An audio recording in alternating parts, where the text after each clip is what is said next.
बोईसरच्या मुख्य बाजारपेठेत आज ग्रामपंचायतीकडून मोठ्या प्रमाणावर अतिक्रमण हटवा मोहीम राबवण्यात आली। मुख्य रस्ते आणि फुटपाथवर उभारण्यात आलेली अनधिकृत दुकानं, हातगाड्या आणि इतर अतिक्रमणांवर जेसीबीच्या साह्याने कारवाई करण्यात आली। अनेक वेळा नोटीस बजावूनही संबंधितांनी अतिक्रमण हटवले नसल्याने अखेर ग्रामपंचायतीने कठोर पाऊल उचलत ही मोहीम सुरू केली। बोईसरमधील मुख्य बाजारपेठेत गेल्या काही महिन्यांपासून वाढत्या अतिक्रमणामुळे वाहतूक कोंडीची समस्या गंभीर बनली होती। फुटपाथवर व्यापाऱ्यांनी ताब्यात घेतल्याने नागरिकांना चालण्यासाठी जागा उरली नव्हती।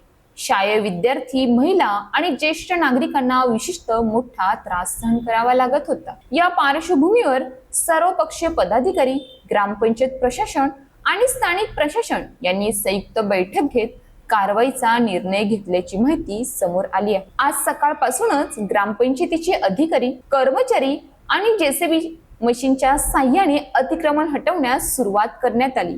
काही ठिकाणी दुकानांचे शेड, टपऱ्या आणि अनधिकृत बांधकामे हटवण्यात आली। दरम्यान कारवाई दरम्यान काही स्थानिक मराठी महिला आक्रमक झाल्याने घटनास्थळी काही काळ तणावपूर्ण वातावरण निर्माण झाले। महिलांनी प्रशासनाच्या भूमिकेवर नाराजी व्यक्त करत कारवाईला विरोध केला। परिस्थिती नियंत्रणात ठेवण्यासाठी बोईसर पोलीस ठाण्याचे अधिकारी आणि मोठा पोलीस बंदोबस्त घटनास्थळी तैनात करण्यात आला होता। पोलिसांनी मध्यस्थी करत परिस्थिती नियंत्रणात आणली। कोणताही अनुचित प्रकार घडू नये यासाठी प्रशासन सतर्क असल्याचे दिसून आले। ग्रामपंचायत प्रशासनाने स्पष्ट केले की सार्वजनिक रस्ते आणि फुटपाथ नागरिकांसाठी आहे। वाहतूक सुरळीत ठेवण्यासाठी आणि नागरिकांची गैरसोय टाळण्यासाठी अतिक्रमण हटवणे आवश्यक आहे। भविष्यातही अशाच प्रकारच्या कारवाया सुरू राहतील।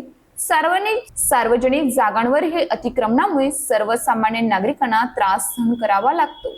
शहर स्वच्छ, सुरक्षित आणि वाहतूक कोंडीमुक्त ठेवण्यासाठी प्रशासनाला सहकार्य करणे ही प्रत्येक नागरिकाची जबाबदारी आहे।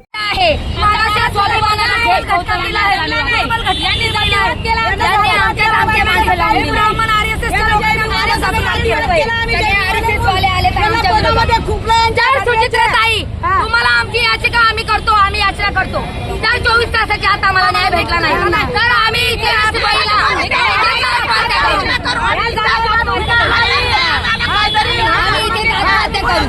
अशाच ताज्या बातम्यांसाठी आमच्या न्यूज पोलीस रिपोर्टर चॅनलला लगेच सबस्क्राईब करा आणि बेल आयकॉन दाबायला विसरू नका।